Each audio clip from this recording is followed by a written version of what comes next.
आज इस वीडियो में हम ह्यूमन रिसोर्स मैनेजमेंट के सभी बेसिक्स को डिस्कस करेंगे। इसका मीनिंग, डेफिनेशन, उसके बाद इसकी features, importance, functions and scope, इन सभी को हम वन बाय वन इस वीडियो में डिस्कस करेंगे। तो सबसे पहले बात करेंगे ह्यूमन रिसोर्स मैनेजमेंट का मीनिंग क्या होता है। ठीक है, ह्यूमन रिसोर्स आपको नाम से पता चल रहा है। ह्यूमन का मतलब जो लोग, ठीक है, जो लोग हैं, मैनेजमेंट, उन लोगों को मैनेज करना एक ऑर्गेनाइजेशन में। ऑर्गेनाइजेशन कुछ भी हो सकती है, आपका स्कूल है, आपका कॉलेज है, कोई बिजनेस है, कोई हॉस्पिटल है, कुछ भी है, ये सभी क्या हैं, ऑर्गेनाइजेशंस हैं। ठीक है, इन ऑर्गेनाइजेशंस में लोग जो काम करते हैं, लोगों के बिना तो देखिए कोई भी ऑर्गेनाइजेशन काम नहीं कर सकती। तो उन लोगों को कैसे मैनेज करना, ठीक है, मैनेज करने में कई चीज़ें इंक्लूड हो जाती हैं। सबसे पहले तो आपको अपनी ऑर्गेनाइजेशन के बारे में प्लानिंग करनी पड़ेगी कि कितने लोग आपको काम करने के लिए चाहिए। उसके बाद फिर आपको उन्हें एक्वायर करना पड़ेगा, ठीक है, अपनी ऑर्गेनाइजेशन तक लेके आना पड़ेगा, उन्हें हायर करना पड़ेगा। फिर आप क्या करेंगे, हायर करने के बाद उन्हें उनके काम के बारे में समझाएंगे, उनको ड्यूटीज़, रिस्पॉन्सिबिलिटीज़ बताएंगे, उनको ऑर्गेनाइजेशन के बारे में बताएंगे।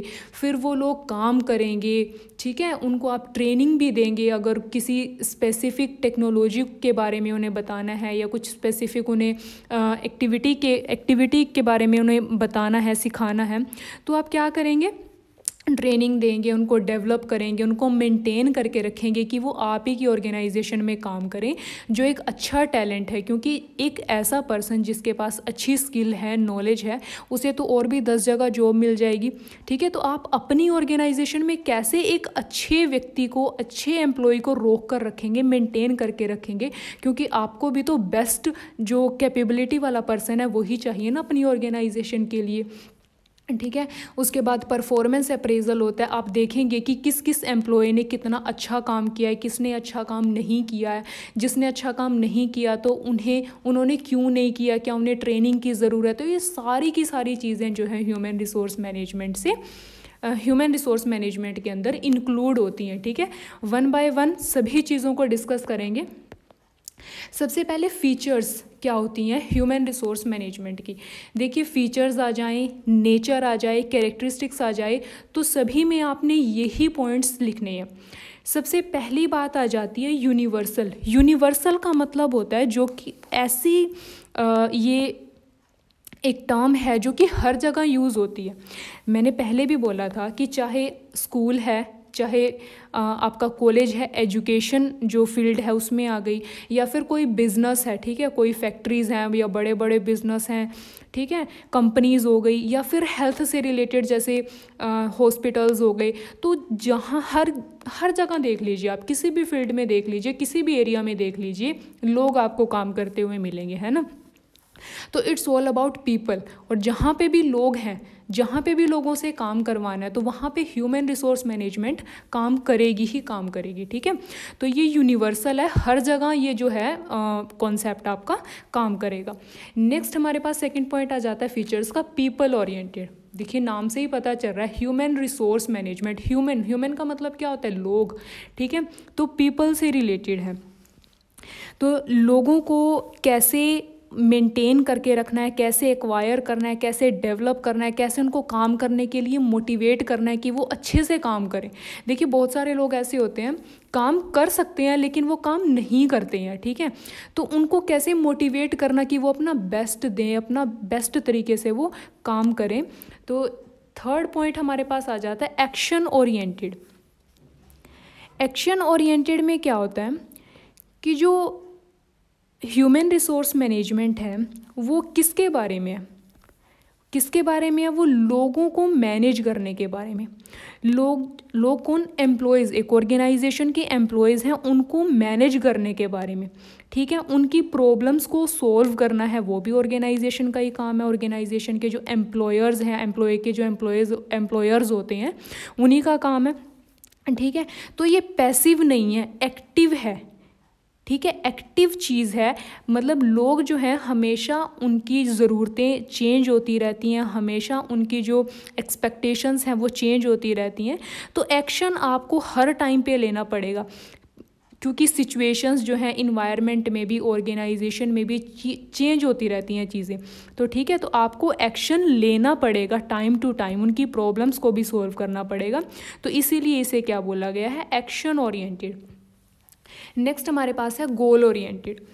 गोल ओरिएंटेड में क्या होगा, देखिए कोई भी ऑर्गेनाइजेशन है वो जब एम्प्लॉयज़ को हायर करती है तो कुछ ना कुछ गोल पूरा करने के लिए, कुछ ना कुछ पर्पस जो है, कुछ विज़न मिशन ऑर्गेनाइजेशन का होता है, जिसे पूरा करने के लिए वो एम्प्लॉयज़ को हायर करती है, वो लोगों को हायर करती है।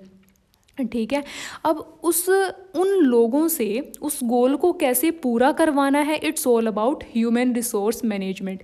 यही तो ह्यूमन रिसोर्स मैनेजमेंट है कि लोगों से काम कैसे, अच्छे लोगों को ढूंढना और उन लोगों से वो काम करवाना जो आप चाहते हैं। ठीक है, वही तो ह्यूमन रिसोर्स मैनेजमेंट है। तो गोल को, ऑर्गेनाइजेशन के गोल को कैसे पूरा करना है, ठीक है, वो क्या है, ह्यूमन रिसोर्स मैनेजमेंट। नेक्स्ट हमारे पास आता है long term perspective. Long term perspective का मतलब होता है कि लंबे समय तक ये चलता रहता है। ठीक है, लंबे समय तक कैसे चलता रहेगा, एक ऐसा तो नहीं है कि एक ऑर्गेनाइजेशन में, एक ऑर्गेनाइजेशन बनाई, वहाँ पे एक बारी एम्प्लॉयज़ को हायर किया और आपका काम ख़त्म, ऐसा तो नहीं होता। अब ऑर्गेनाइजेशन की ज़रूरतें टाइम टू टाइम चेंज होती रहती हैं। अब जो एम्प्लॉयज़ काम कर रहे हैं वो रिज़ाइन भी दे सकते हैं। ठीक है, वो हो गया कहीं और, मान लीजिए उन्होंने काम स्टार्ट, कहीं और जॉब ले ली उन्होंने, आपकी ऑर्गेनाइजेशन को छोड़ दिया, या आपकी ऑर्गेनाइजेशन ने एक्सपेंशन करना है, बढ़ाना है अपनी ऑर्गेनाइजेशन को और ज़्यादा। ठीक है, मान लीजिए आपका कॉलेज है, तो कॉलेज में 1-2 कोर्सेज़ और ऐड कर दिए कॉलेज वालों ने, तो और ज़्यादा टीचर्स की ज़रूरत पड़ी। ठीक है, तो टीचर आते भी रहते हैं, जाते भी रहते हैं, तो ये क्या है, ये काम जो है चलते रहेंगे। ठीक है, नए नए लोग आते रहेंगे, काम करते रहेंगे। मोटिवेशन भी, ऐसा तो नहीं आपने लोगों को एक बार मोटिवेट कर दिया, जो एम्प्लॉयज़ काम कर रहे हैं उनको एक बार मोटिवेट कर दिया तो ज़िंदगी भर वो मोटिवेटेड रहेंगे। ठीक है, तो टाइम टू टाइम आपको ये काम करना पड़ता है, लॉन्ग टर्म पर्सपेक्टिव है, ऐसा नहीं, शॉर्ट टर्म नहीं है कि थोड़े टाइम के लिए किया और फिर बाद में आपका काम ख़त्म। तो ये चलता रहेगा। नेक्स्ट हमारे पास होता है इंटीग्रेटिंग मैकेनिज़्म। देखिए इंटीग्रेटिंग मैकेनिज़्म का मतलब क्या है, एक पर्सनल गोल्स होती हैं जो एम्प्लॉयज़ काम कर रहे हैं ऑर्गेनाइजेशन में। एम्प्लॉयज़ के अपना कुछ गोल हो सकता है, वो जॉब करने के पीछे उसका कुछ अपना जो है गोल हो सकता है कि वो क्यों जॉब कर रहा है। हो सकता है कुछ लोग पैसे के लिए जॉब करते हैं। ठीक है, कुछ लोग हो सकता है कि मान लीजिए अपनी स्टेटस को बढ़ाने के लिए जॉब कर रहे हैं, या कुछ लोग अपना सेल्फ इंडिपेंडेंट बनने के लिए, ठीक है, जॉब कर रहे हैं। या फिर कुछ लोग ऐसा है कि उनके पास टाइम है, उनके पास कुछ और ऐसा करने को नहीं है, तो उन्होंने कहा कि चलो फ्री नहीं रहते, कुछ काम कर लेते हैं। ठीक है, तो अपना कुछ उनका गोल हो सकता है उस जॉब को करने के पीछे। दूसरी चीज़ है ऑर्गेनाइजेशन का गोल। जो भी ऑर्गेनाइजेशन एम्प्लॉयज़ को हायर कर रही है उसका भी तो कुछ ना कुछ गोल होगा। वो ऐसे ही थोड़ी ना सैलरी दे रही है लोगों को, ऐसे ही थोड़ी ना लोगों को हायर कर रही है वो। तो जो ऑर्गेनाइजेशनल गोल है और दूसरी चीज़ जो पर्सनल गोल है एम्प्लॉयज़ का, उन दोनों को इंटीग्रेट करके चलना पड़ेगा। इंटीग्रेट करके चलेंगे तभी दोनों के गोल जो हैं वो पूरे हो पाएंगे। तो जो HR मैनेजर होता है, ह्यूमन रिसोर्स का जो मैनेजर आपका होता है, उसको ये दोनों चीज़ें ध्यान में रखनी पड़ती हैं कि जो लोग वहाँ पे काम कर रहे हैं या जो ऑर्गेनाइजेशन का गोल है, इस तरीके से काम किया जाए, इस तरीके से लोगों से काम लिया जाए कि दोनों के गोल्स ही जो हैं वो पूरे हो जाएं। इसीलिए इंटीग्रेटिंग मैनर में जो है काम करवाना होता है लोगों से। नेक्स्ट है डेवलपमेंट ओरिएंटेड। डेवलपमेंट ओरिएंटेड, जो लोग, देखिए ऑर्गेनाइजेशन में जो पीपल्स काम कर रहे हैं, ह्यूमन रिसोर्स आपका काम कर रहा है, जो एम्प्लॉयज़ हैं उन्हें टाइम टू टाइम ट्रेनिंग भी देती है ऑर्गेनाइजेशन। ठीक है, जहाँ उनको ज़रूरत लगती है तो वो ट्रेनिंग भी देगी। उसके बाद डेवलपमेंट, ट्रेनिंग और डेवलपमेंट 2 वर्ड आपने सुने होंगे, आगे हम बहुत अच्छे से डिस्कस करेंगे ट्रेनिंग क्या होती है, डेवलपमेंट क्या होती है। दोनों अलग अलग टर्म होती हैं। वैसे जनरली क्या समझ लिया जाता है कि सेम होते हैं, नहीं सेम नहीं होते, बहुत फ़र्क होता है दोनों में। ठीक है, ट्रेनिंग एक पर्टिकुलर जॉब के लिए होती है और डेवलपमेंट ऑल ओवर डेवलपमेंट आपकी, ठीक है, इंटरनल एक्सटर्नल हर तरीके की डेवलपमेंट होती है। तो ट्रेनिंग और डेवलपमेंट ओरिएंटेड होती है क्योंकि इसमें ट्रेनिंग और डेवलपमेंट दी जाती है ऑर्गेनाइजेशन के एम्प्लॉयज़ को। नेक्स्ट हमारे पास है कॉन्टीन्यूअस प्रोसेस। कॉन्टीन्यूअस का मतलब होता है जो हमेशा चलता रहता है। तो ह्यूमन रिसोर्स मैनेजमेंट एक ऐसी प्रोसेस है जो कि हमेशा चलती रहती है, ठीक है। ऑर्गेनाइजेशन में लोग आते रहेंगे, जाते रहेंगे, काम करते रहेंगे, तो एक ऐसी प्रोसेस है जो कि लगातार चलती रहती है। नेक्स्ट हमारे पास है इम्पोर्टेंस ऑफ HRM। अब देखिए फंक्शंस जो फीचर्स हमने करी हैं वहाँ पे कुछ चीज़ें तो आपको क्लियर हो गई होंगी कि ह्यूमन रिसोर्स मैनेजमेंट की इम्पोर्टेंस क्या है। देखिए कहीं भी एक लाइन मैंने लिखी है, great vision without great people is irrelevant. जो ऑर्गेनाइजेशन है क्या वो अच्छे लोगों के बिना, जिन लोगों के पास स्किल्स हैं, नॉलेज है, क्या उनके बिना वो ऑर्गेनाइजेशन कुछ कर सकती है? जो आपके स्कूल्स हैं, जो आपके कॉलेजेस हैं, उन्हीं का एग्जांपल ले लेते हैं कि वहाँ पे क्या जो प्रिंसिपल है सिर्फ, क्या वो पूरा कॉलेज या स्कूल संभाल पाएंगे? नहीं कर सकते ना। जो आगे टीचर्स हैं वही तो उनको प्रॉपर तरीके से क्लासेस अलॉट की जाती हैं, प्रॉपर तरीके से उनको शेड्यूल बताया जाता है ना। तो लोगों के बिना आप एक ग्रेट विज़न अचीव कर ही नहीं सकते, बिल्कुल इररेलेवेंट है वो चीज़, ठीक है। अच्छे लोग अगर आपके पास होंगे तो आप बहुत कुछ बना सकते हैं, एक छोटी सी ऑर्गेनाइजेशन को भी एक बहुत अच्छे लेवल तक आप लेकर जा सकते हैं। तो यही इम्पोर्टेंस है ह्यूमन रिसोर्स मैनेजमेंट की। अच्छे लोग आपके पास होंगे, अच्छे से आप उनको मैनेज करेंगे तो आप एक अच्छे मुकाम तक भी पहुंच पाएंगे। तो इम्पोर्टेंस की जो HRM की इम्पोर्टेंस है वो 3 कंटेक्स्ट में हम बात करेंगे।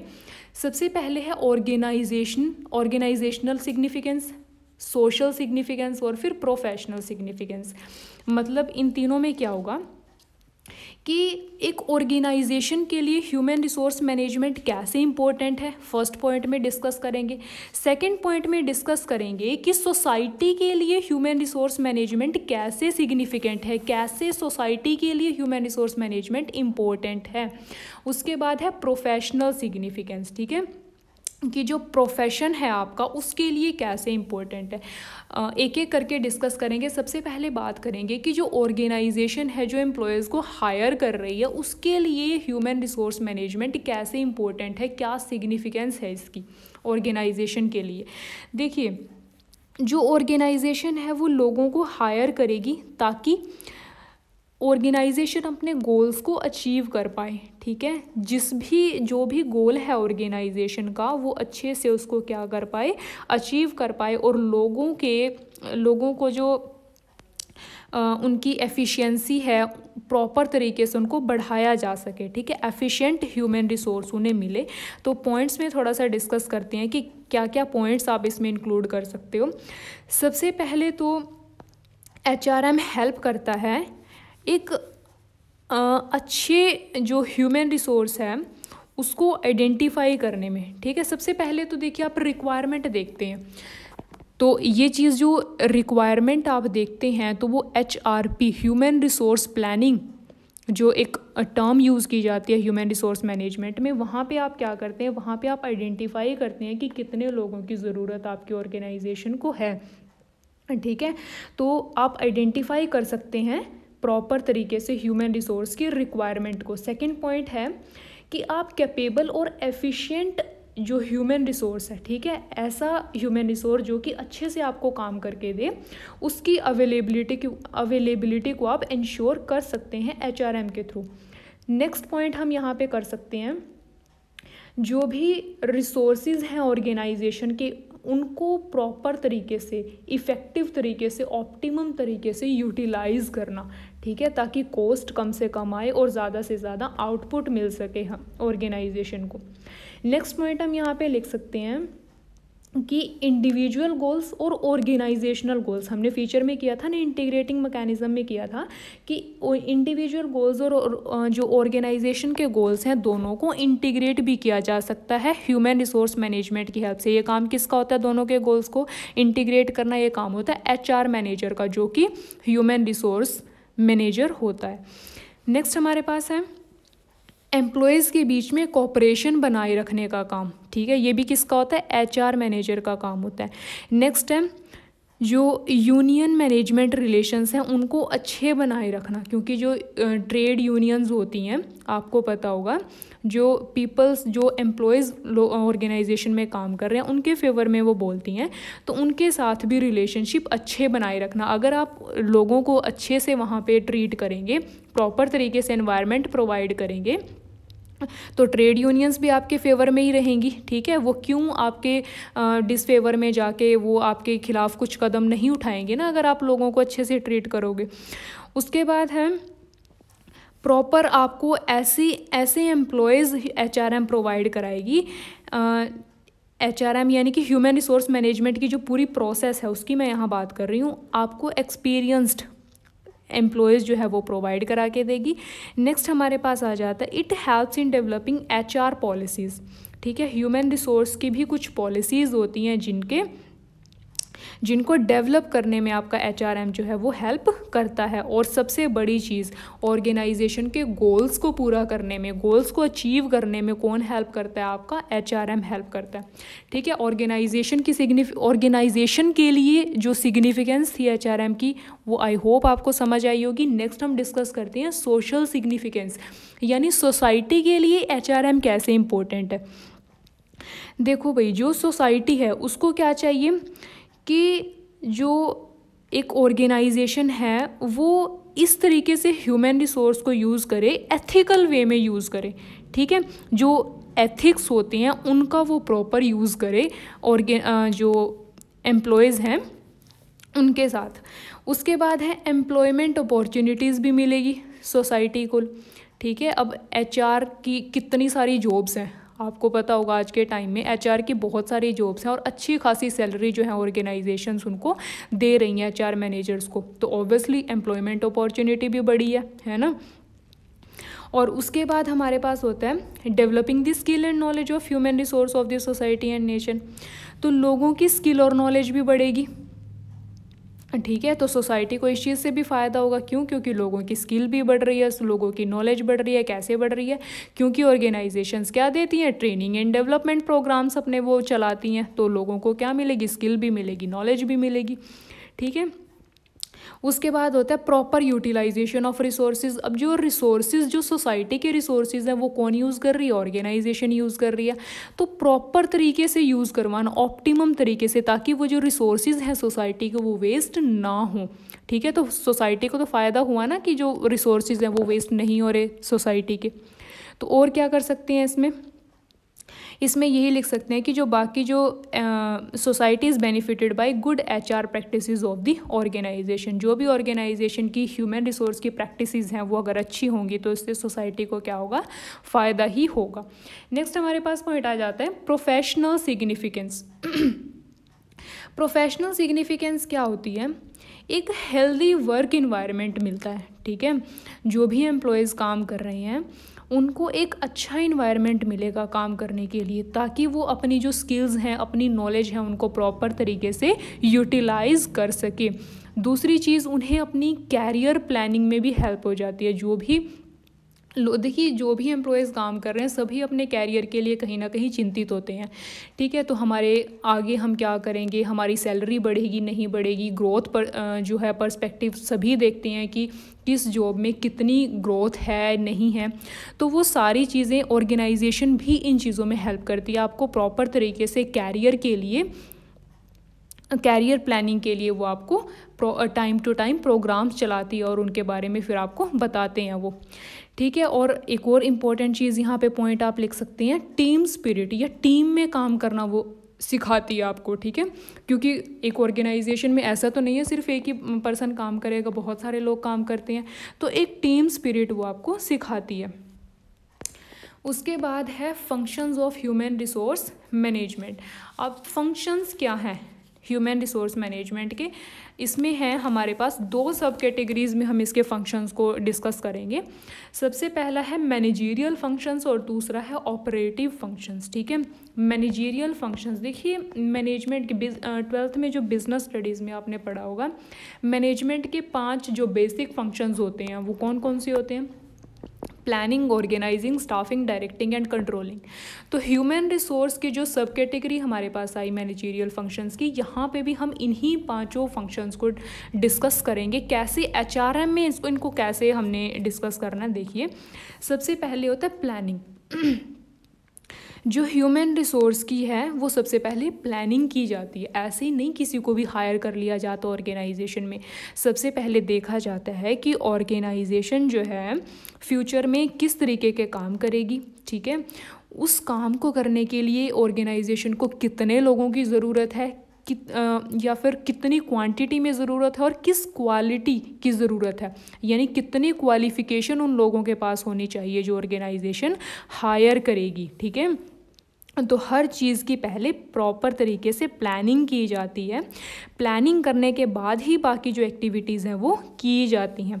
HRP ह्यूमन रिसोर्स प्लानिंग, जो कि क्या इंश्योर करता है कि right number of people at the right time at the right place, ठीक है, सही जगह पे सही टाइम पे सही right number of people provide हों ऑर्गेनाइजेशन को, ठीक है। नेक्स्ट हमारे पास पॉइंट होता है ऑर्गेनाइजिंग का।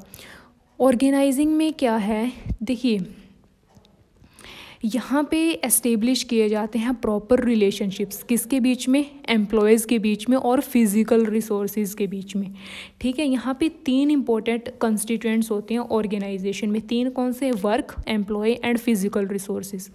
सबसे पहले वर्क, जो भी एम्प्लॉयज़ को काम करना है, which should be done, work which should be done, work.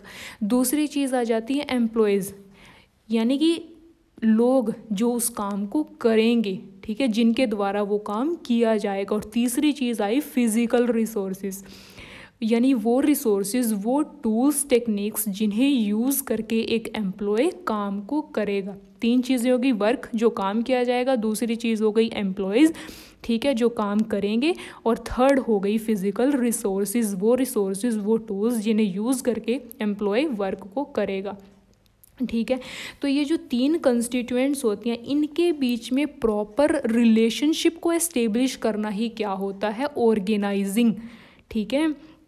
यहाँ पे प्रॉपर तरीके से एक्टिविटीज़ को डिटरमाइन किया जाता है कि कौन सी एक्टिविटीज़ होंगी, उन एक्टिविटीज़ की ग्रुपिंग की जाती है, फिर उन्हें असाइन किया जाता है लोगों को, ठीक है। यहाँ पे delegation of authority, fixation of responsibility, ये सारी चीज़ें कहाँ की जाती हैं, ऑर्गेनाइजिंग फंक्शन में की जाती हैं HRM की, ठीक है। प्लानिंग समझ आया, ऑर्गेनाइजिंग समझ आया।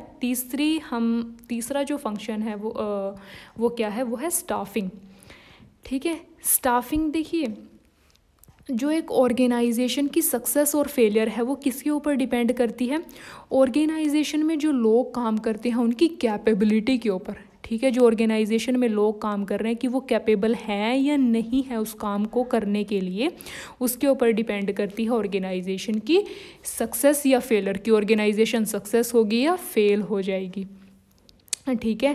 तो स्टाफिंग प्रोसेस में क्या क्या चीज़ें इंक्लूड होती हैं, बात करते हैं। सबसे पहले है ह्यूमन रिसोर्स की नीड्स, कि हमें कितना ह्यूमन रिसोर्स चाहिए, वो एक ऑर्गेनाइजेशन में कितने लोगों की ज़रूरत है, ठीक है, नीड देखते हैं। उसके बाद हम देखते हैं कि जितने लोगों की ज़रूरत है उन लोगों में क्या क्या स्किल कितनी होनी चाहिए, या कितनी क्वालिफ़िकेशन वाले लोग हमें चाहिए। हमें 12th पास चल जाएंगे, या फिर ग्रेजुएशन, या फिर पोस्ट ग्रेजुएशन, या फिर उससे भी ज़्यादा कुछ है ना। तो जो भी क्वालिफ़िकेशंस हैं वो डिसाइड की जाती हैं। उसके बाद फिर रिक्रूटेंट सिलेक्ट किया जाता है एम्प्लॉयज़ को, ठीक है। उन्हें फिर लोगों को क्या किया जाता है, एप्लीकेशंस इनवाइट की जाती हैं, सिलेक्ट किया जाता है, और उसके बाद ट्रेनिंग दी जाती है एम्प्लॉयज़ को। तो ये सारे के सारे फंक्शंस किसके अंदर आती हैं, स्टाफिंग में आएंगे, ठीक है जी।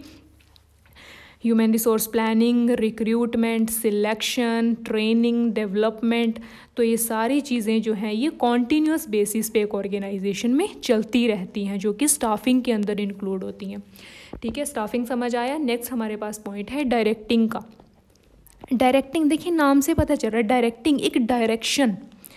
एम्प्लॉयज़ जो भी आपने एक ऑर्गेनाइजेशन ने हायर कर लिए, अब ऐसा तो नहीं है वो अपने आप ही काम करेंगे, कम से कम ऑर्गेनाइजेशन को या जो एम्प्लॉयर्स हैं उन्हें एक डायरेक्शन देनी पड़ेगी एम्प्लॉयज़ को कि आप इस तरीके से काम कीजिए, ये आपकी जो है रिस्पॉन्सिबिलिटीज़ हैं, ये आपकी ड्यूटीज़ हैं, ऐसे करके आपको काम करना है, ठीक है।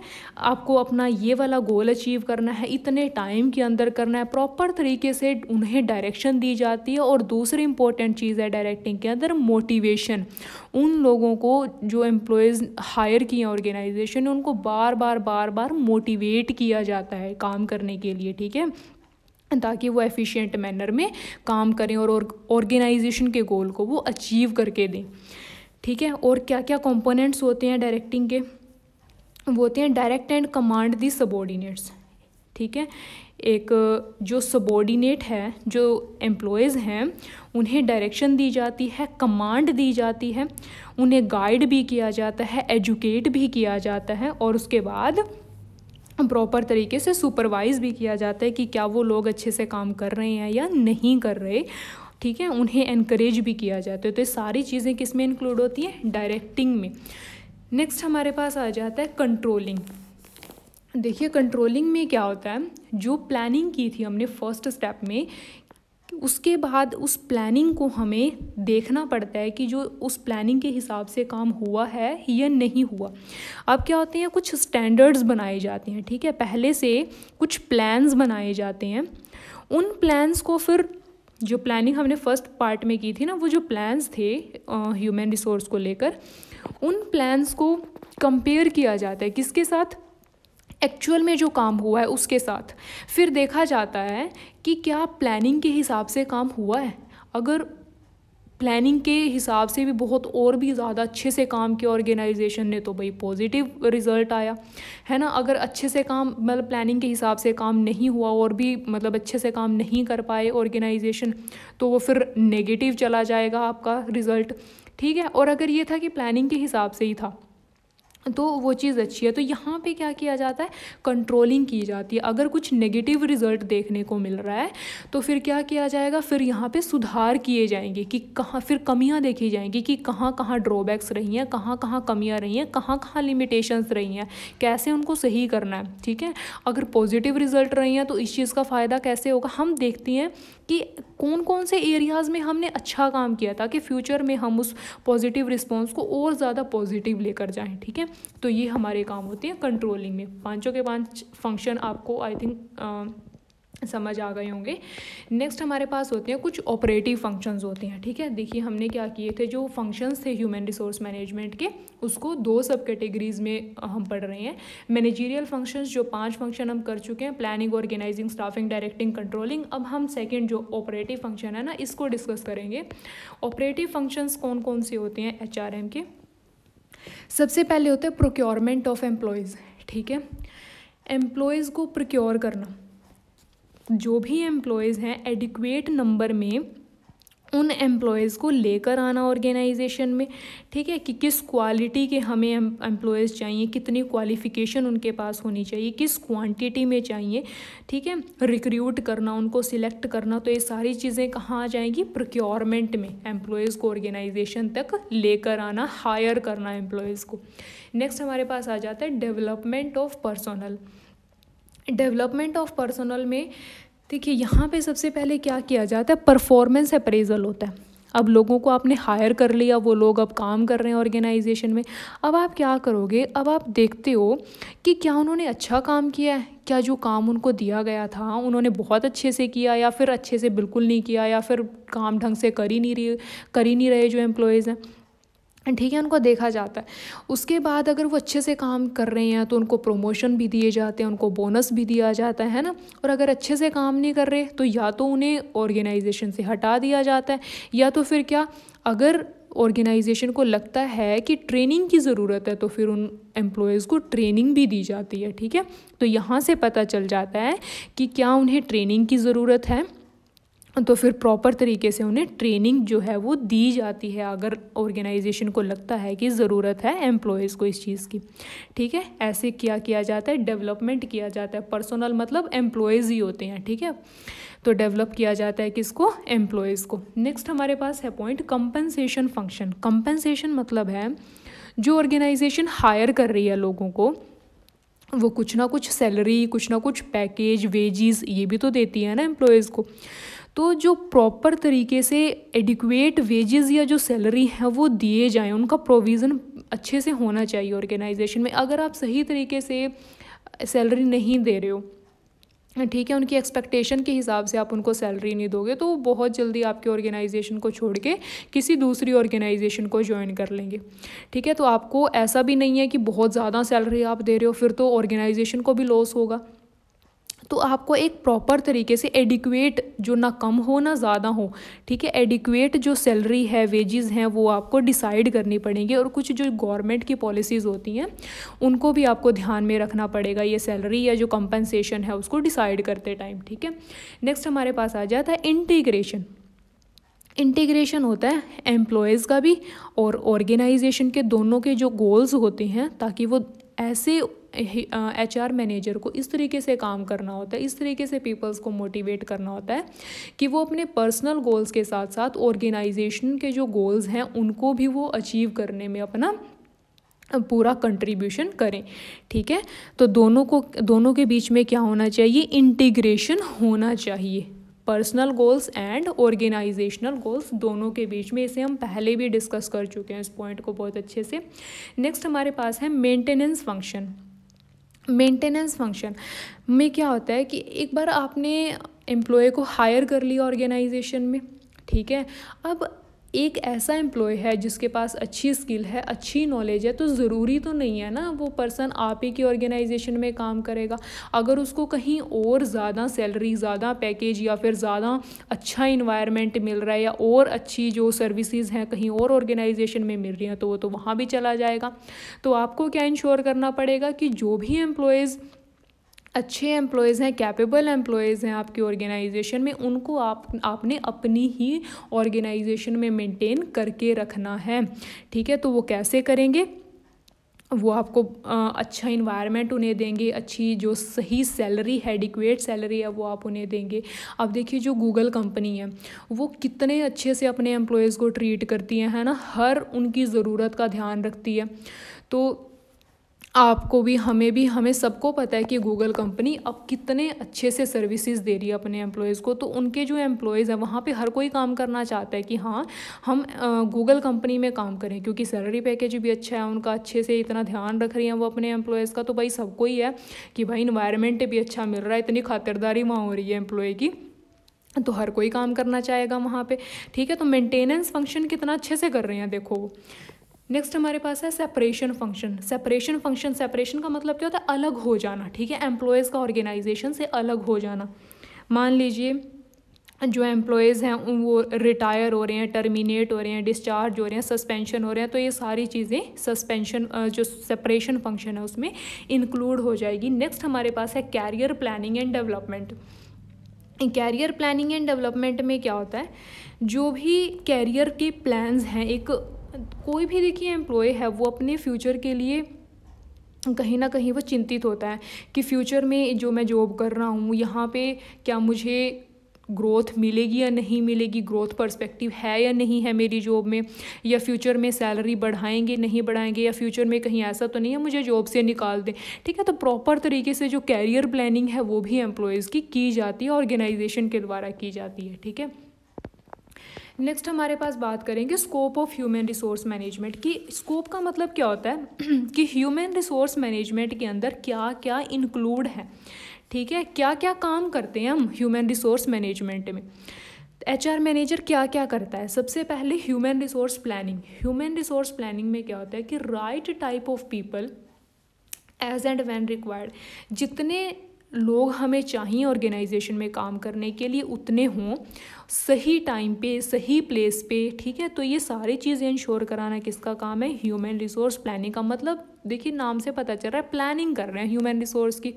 ठीक है, अभी हमारे पास ह्यूमन रिसोर्स है नहीं, अभी हमारे पास कोई एम्प्लॉय नहीं है काम करने के लिए, अभी सिर्फ हम प्लानिंग कर रहे हैं कि कितने लोग हमें चाहिए, किस क्वालिटी के चाहिए, किस क्वान्टिटी में चाहिए। ठीक है, तो प्रॉपर तरीके से हम प्लानिंग कर रहे हैं कि डिज़ायर्ड जो मैन पावर पोजीशन है हमें वो कैसे मिलेगी। नेक्स्ट हमारे पास होता है जॉब एनालिसिस एंड डिज़ाइन। देखिए इनके ऊपर जो ये स्कोप में हम जितने भी करेंगे ना पॉइंट्स, इनके ऊपर बाद में पूरे पूरे चैप्टर्स हैं, तो वहाँ पे बहुत अच्छे से डिस्कस करेंगे हर एक, ठीक है। यहाँ पे मैं सिर्फ एक ओवरव्यू दे रही हूँ आपको हर एक पॉइंट का। नेक्स्ट हमारे पास आ जाता है job analysis and job design. अब यहाँ पे क्या किया जाता है, जो भी जॉब्स हैं एक ऑर्गेनाइजेशन में, कई तरीके की जॉब्स हो सकती हैं, तो जो भी जॉब्स हैं उन जॉब को करने के लिए किस स्किल की ज़रूरत है, कितनी क्वालिफ़िकेशन की ज़रूरत है, कितनी नॉलेज की ज़रूरत है, उस जॉब पे क्या रिस्पॉन्सिबिलिटीज़ होंगी, क्या क्या ड्यूटीज़ होंगी जो पर्सन वहाँ पे जॉब करेगा, ठीक है। तो जॉब को प्रॉपर तरीके से एनालाइज किया जाता है, जॉब का एनालिसिस किया जाता है। नेक्स्ट हमारे पास हो जाता है रिक्रूटमेंट एंड सिलेक्शन। देखिए रिक्रूटमेंट में क्या होता है, एप्लीकेशंस इनवाइट करी जाती हैं ऑर्गेनाइजेशन के द्वारा ज़्यादा से ज़्यादा लोगों को ऑर्गेनाइजेशन में, ताकि ज़्यादा से ज़्यादा लोग क्या करें, अप्लाई करें हमारी ऑर्गेनाइजेशन में, ठीक है। हम कहीं भी आपने जॉब कहीं भी पाई होगी तो वहाँ पे आप सबसे पहले क्या करते हैं, अप्लाई करते हैं उस जॉब के लिए। तो यहाँ पे ऑर्गेनाइजेशन चाहती है कि ज़्यादा से ज़्यादा लोग ऑर्गेनाइजेशन में अप्लाई करें, ताकि जितने ज़्यादा लोग अप्लाई करेंगे उतना ही ज़्यादा आपके पास क्या होगी, चॉइस होगी कि आप ज़्यादा अच्छे एम्प्लॉयज़ को हायर कर सके ऑर्गेनाइजेशन के लिए। नेक्स्ट होता है सिलेक्शन। अब जो लोग जिन्होंने अप्लाई किया जॉब के लिए, अब उनमें से आप क्या करते हो, फिर सिलेक्ट करते हो, फिर उनमें से क्या करते हो, हायर करते हो लोगों को ऑर्गेनाइजेशन में काम करने के लिए, ठीक है।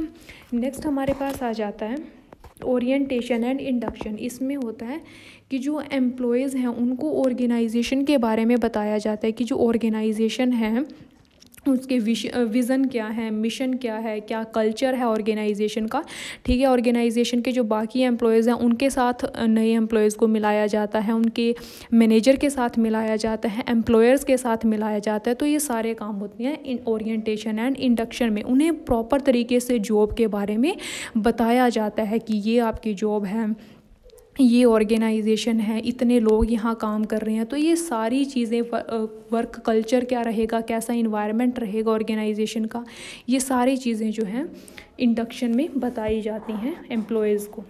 नेक्स्ट है ट्रेनिंग एंड डेवलपमेंट। लोगों की जो एम्प्लॉयज़ हैं उनकी एफिशिएंसी को बढ़ाने के लिए ट्रेनिंग लोगों को दी जाती है, ठीक है। पर्टिकुलर जॉब ताकि वो अच्छे से कर पाएँ, इसके लिए क्या दी जाती है, लोगों को ट्रेनिंग दी जाती है। उसके बाद डेवलपमेंट में क्या होता है, ओवरऑल डेवलपमेंट होती है एक ऑर्गेनाइजेशन, एक एम्प्लॉय की। ट्रेनिंग और डेवलपमेंट दो अलग अलग फंक्शंस होते हैं। ट्रेनिंग में शॉर्ट टर्म होता है, या जो पर्टिकुलर जॉब है सिर्फ उसी को करना सिखाएंगे कि हाँ ये पर्टिकुलर जॉब है, इसको कैसे करना है, उसको बोलते हैं ट्रेनिंग। और डेवलपमेंट में क्या होता है, ओवरऑल डेवलपमेंट आपकी, ठीक है। आपको सिर्फ एक जॉब के रिलेटेड नहीं आपको काम सिखा रहे, आपको 10 तरीके के काम करने वहाँ पे सिखाएंगे, ताकि आपकी ओवरऑल डेवलपमेंट हो। इस जॉब को छोड़ के आप किसी दूसरी जॉब में भी अगर आना चाहें तो वहाँ पे भी आप अच्छे से काम कर पाएँ।